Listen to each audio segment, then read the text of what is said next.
The amount of information that's been created from the dawn of humanity, since human beings walked this planet to the year 2003, which is only, what, a decade and a half ago? That amount of information, how long does it take to create that nowadays? 2 days. The amount of information is doubling at dizzying speeds, but how we learn it, how we absorb it, focus, retain it, apply it, is pretty much flatline. And that growing gap creates something called anxiety. They call it information fatigue syndrome, because everything's a syndrome, right? Yeah. Higher blood pressure, compression of leisure time, more sleeplessness. Because we live in an age where, electric cars and spaceships that are going to Mars, but our vehicle of choice when it comes to learning and education is like a horse and buggy. Like the education system has not, we all grew up with the 20th century education that prepared us for a 20th century world, which at the turn of the 20th century was working in farms and factories. And that's what the education was. It was assembly line, cookie cutter, one size fits all. But now we live in a world where the world's changing so much. Someone graduating school today is going to have 8 to 14 different careers. Can you imagine that? Not jobs, but different careers, because we don't know where the world's going to be. So your ability to outlearn, outthink, outperform, that's your greatest advantage. If there's one skill to master in the 21st century, it's your ability to learn rapidly, to be able to keep up. So digital overload. The second digital supervillain today that I think is a health threat to everyone listening, whether you're an entrepreneur, you're a parent, you're a high achiever, is this thing called digital distraction. Think about all the social media alerts, the app updates. Our minds are being fried because we're getting these dopamine fixes all the time. Do you know how often the average person opens up Instagram? It's now 150 times. And then if you guys are opening up less, that means somebody's opening up a whole lot more. But that's by design, right? Because every like, share, comment, you get this dopamine flood, and it drives our habits and our addiction, if you will. And we talk a lot about routines, and now we're going to talk about how to jumpstart your brain, morning routine, evening routines, because really the success that everyone is desiring, it's hidden in our daily habits. Right? First, you create your habits, and then your habits create you.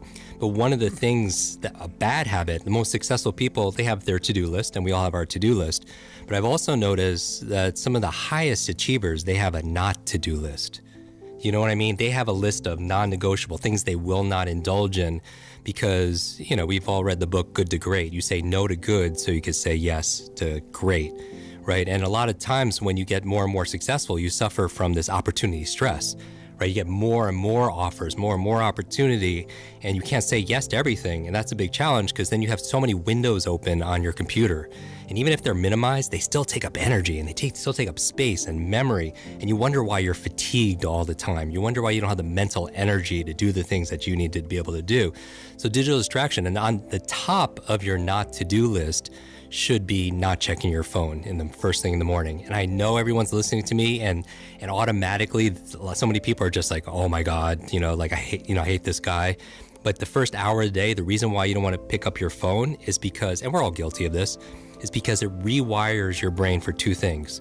Number one, it rewires your brain for distraction. When you wake up first thing in the morning, you're in this relaxed, alpha, creative, very suggestible state, right? You just woke up. And so you have to be very careful and protect and stand guard to your mind from outside influences. Because number one, if the first thing you see on your phone, you're watching these cat videos and everything that's going on social media, you're getting these dopamine flood, which is building your distraction muscles. Because when it comes to focus is like there's a focus fitness, if you will, and you have focus muscles, but you also have distraction muscles. And a lot of people, their distraction muscles are way overdeveloped because of picking the phone up first thing in the morning. But the second reason for a neurological reason why you don't want to pick up your phone the first hour of the day is because it also rewires your brain for reaction. It's training your brain to be reactive. And so, as you know, you go through your phone, you wake up in the morning, you pick up your phone, you get one text, one voicemail message, one email, and all of a sudden your day is shot. Like it puts you in a bad mood, and you carry that mood throughout your entire day. And that's a big challenge because if you're just fighting fires, then you're just on the defense. If you're just trying to fulfill everyone else's needs without going through like what's going to help me to win this day, to own this, this day, to be able to make it the best, then then you're reacting. And I have a friend, Brendan Burchard. He says, your inbox is nothing but a convenient organizational system for other people's agenda for your life.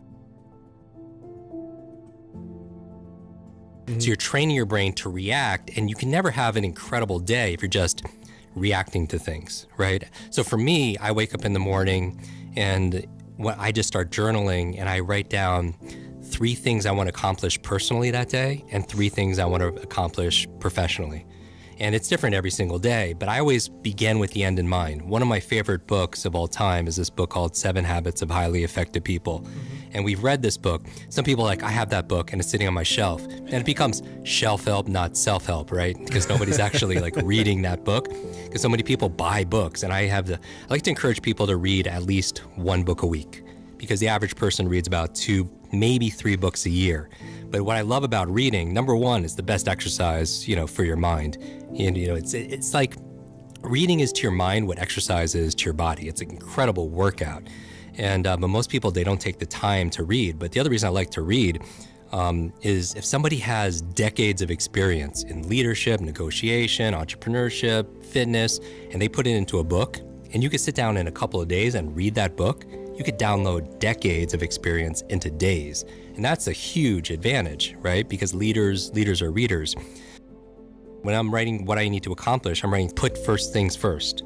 Put first things first. Meaning I believe that the most important thing is to keep the most important thing the most important thing. The most important thing is to keep the most important thing the most important thing.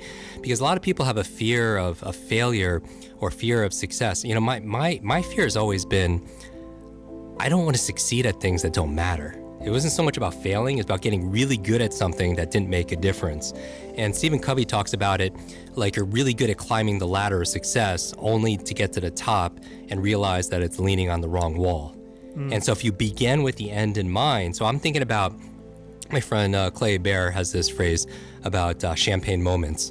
In sports, it's very clear when you're popping that champagne, what has to happen, your criteria. And for me, I think about if I'm coming back, at night and somebody asked me how my day was, and I was like, I crushed it today. What had to happen, working backwards in order for that to happen.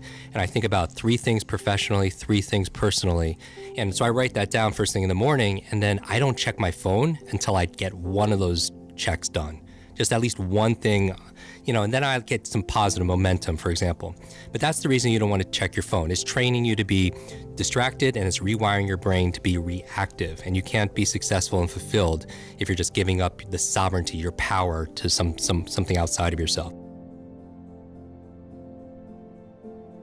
The third digital, supervillain, if you will, when we're talking about, digital challenges is, so you have digital overload, digital distraction, is digital dementia.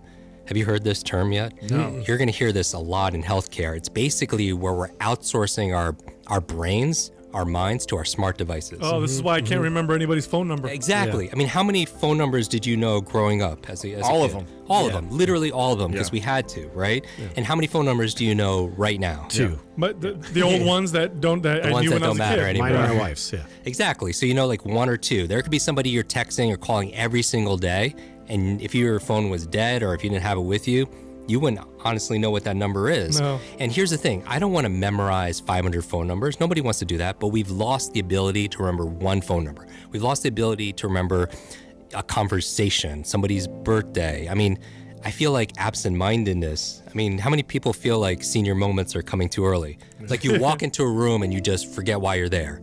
Or you open up the refrigerator. You go to the store to buy one thing and you come back with 2 bags full of things, except for that one thing you went to, get there. Or you can't remember if you're in the shower, you can't remember if you shampooed your hair.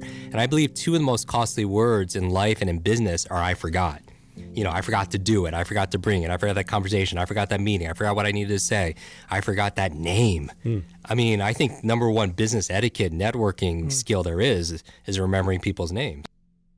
We don't realize how much time we're spending on these devices, right? When you go and you actually look at the numbers, when you look at your phone and you look at somebody's spending 24 hours a week, on social media or whatever it is. I mean, people always say, oh, I have no time to read or I have no time to work out. It has nothing to do with